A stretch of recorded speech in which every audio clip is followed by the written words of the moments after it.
Welcome back. This is the second part of 11th physics paper held in September 2018, which is half yearly test.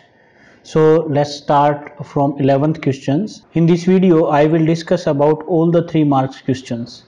For 5 marks question, there will be another video. Question number 11, the time period of oscillation T of a body depends upon length L, acceleration due to gravity G and mass M. Using dimensions, derive the relation between them.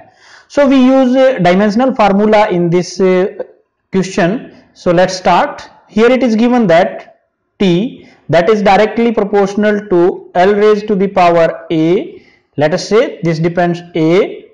Acceleration due to gravity depends upon acceleration due to gravity. So say this is B, and let depends upon mass, and the dependency in powers is say C. Now converting this into equality, T is equal to K L raised to the power A, Z raised to the power B and M raised to the power C. First of all, taking the dimensions of right hand side, we can write dimensions of first of all we use dimensions of length, and we know that dimensional formula for length is L1, and here power A is, so I write L raised 1 raised to the power A. Again acceleration due to gravity means acceleration, and the dimensional formula for acceleration is L1 T minus 2, say its power is B, and again the mass is there, so M1, and power of this is say C. Now we can write like this.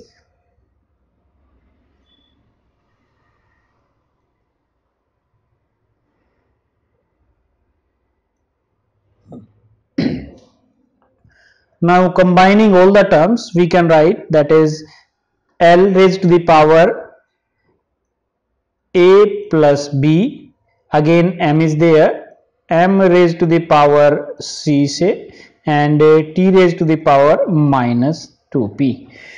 Here it is given time period, and we know that dimensions for time period or time, that is dimensional formula for time, we can write that is T1. So comparing the dimensions on both sides of this equation, we write that is T1 M0 L0 T1, that is equal to, from here we get that is MC L A plus B and T minus 2p. Now comparing the dimensions of M, that is C is equal to 0. Again comparing the dimensions of length L, that is A plus B is equal to 0 and minus 2B, that is equal to 1. From here we can get the value of B, that is minus 1 by 2. Using this value of B in this equation, we get A minus 1 by 2, that is equal to 0. We can write this A is equal to 1 by 2. So we get all these terms, that is C is equal to 0. From here we get C is equal to 0, A is equal to 1 by 2 and B is equal to minus 1 by 2. Using all these values in this equation, that is say we put the value 1. So using all these value in equation number 1, we get that is T is equal to K L raised to the power A, and the value of A is 1 by 2. So L raised to the power 1 by 2.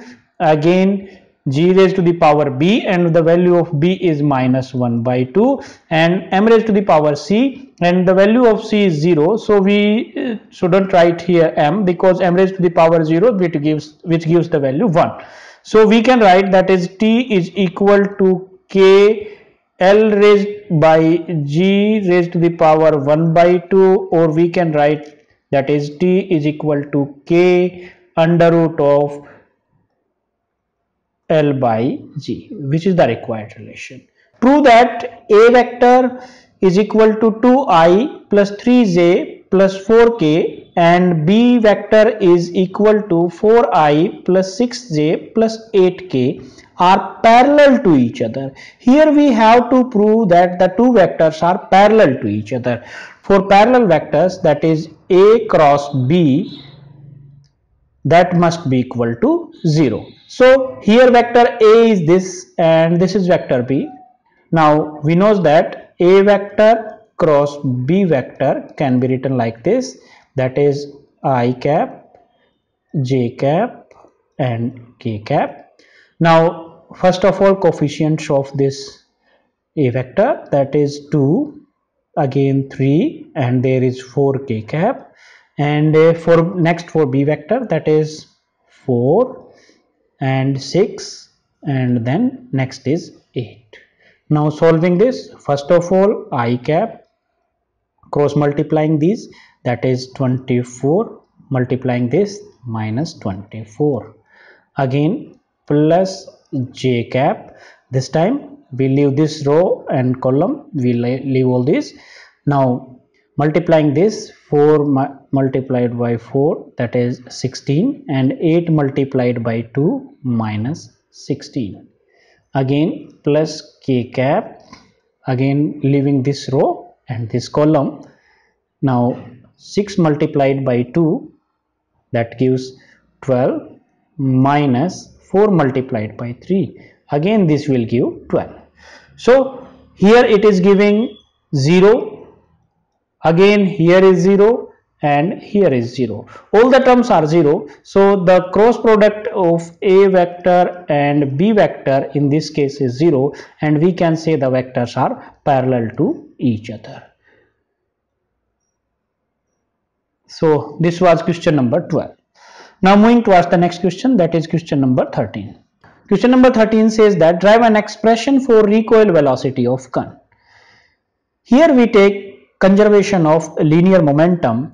Linear momentum before firing the gun, that is equal to 0. Now let m, that is the mass of bullet, and v, that is velocity after firing this.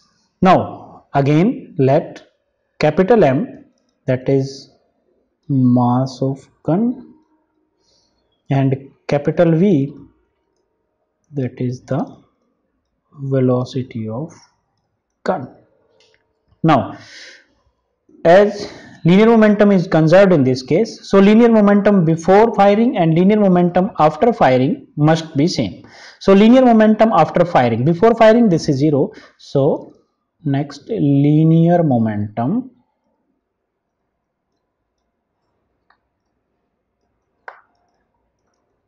after firing, that must be total linear momentum of bullet and total linear momentum of gun. So here it is, that is linear momentum of this is mv plus, and linear momentum of for gun, that will be mv.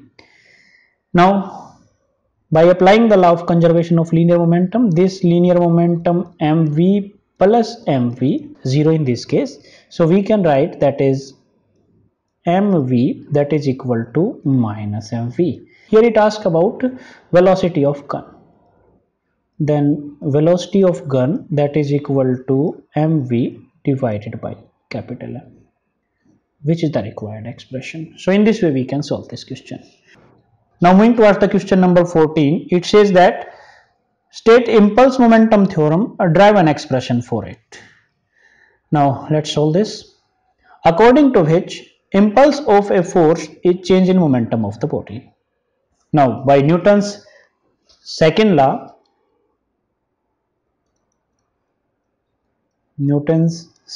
says that F, that is force, that is equal to rate of change of linear momentum. From here we can write that is dp, that is equal to F into dt. Say this is equation number 1.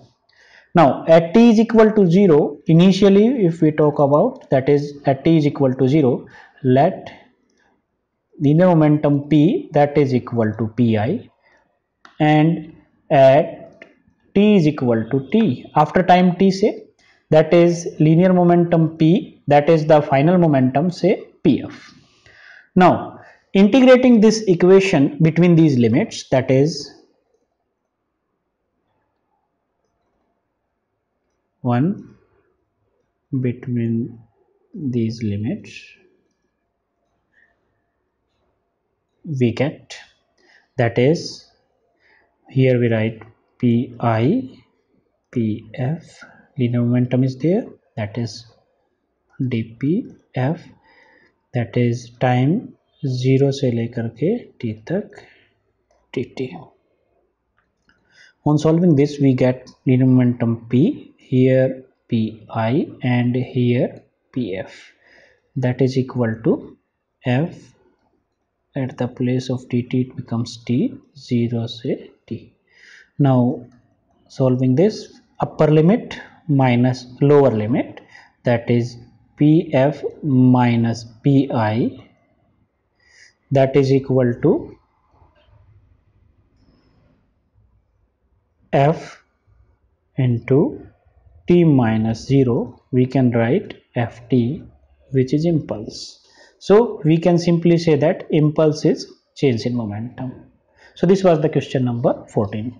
You may observe in some books it is written by capital J, so either I or J, both are okay. You can use any terms. Now moving towards the next question, that in question number 15. It states that state and prove work energy theorem.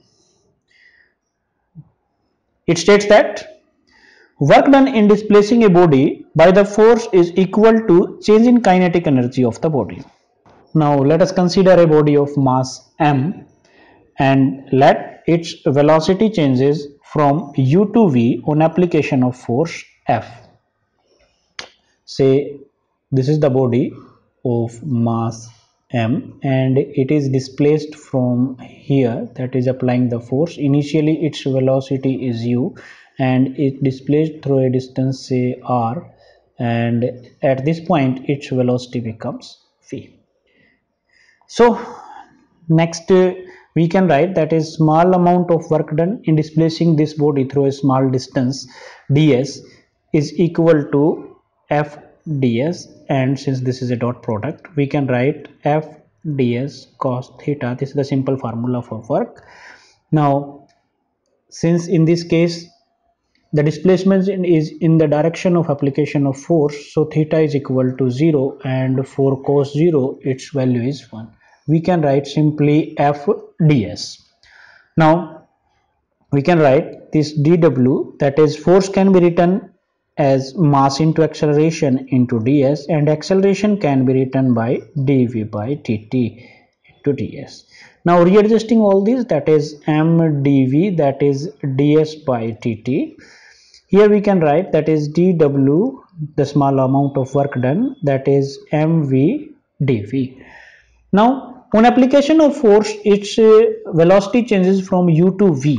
So integrating this equation, say this equation is number 1, integrating this equation between these limits we can write that is total work done, that is equal to mv dv, its velocity changes from u to v, m v square and u to v. Now m upper limit, it's 1 by 2 I am taking outside of this, that is upper limit v square minus u square. Expanding this equation we can write that is half m, that is v square minus half m u square, which is v is the final velocity, so we can say that this is final kinetic energy and this is initial velocity, so you can say that this is initial kinetic energy. So this is the change in kinetic energy, and as per work done, work energy theorem, it says that the displacing body is equal to change in kinetic energy of the body. So this is the question number 15. So all these questions were of 3 marks. For 5 marks question there is a separate video. The links for the video is given into the descriptions, from where you can watch this. Thank you very much.